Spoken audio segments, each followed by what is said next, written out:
jireenya gammachuu. Assalaamu alaykum wa rahmatullahi wa barakaatu. Obboleeyyin kiyya kan islaamaa jireenya gammachuu jiraachuu yoo fedhe ergaawwan shanan kana beeki.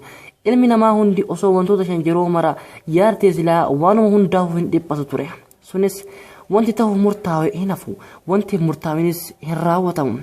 Gammachuun nama biraa gammachuu ta'e irraa hin qoodamtu, innis rabbi biraa qooda isaa qofa argata.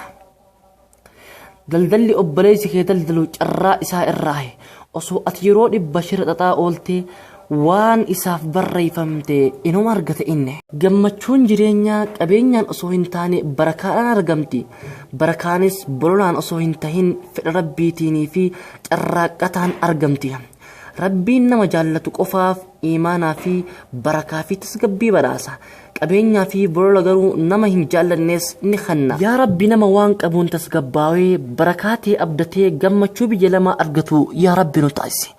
فيديو كان هيديو تكذب شير قدا. جزاكم الله خيرا وأنا كيف فتني في قناتهم. جزاكم الله خيرا والسلام عليكم ورحمة الله وبركاته.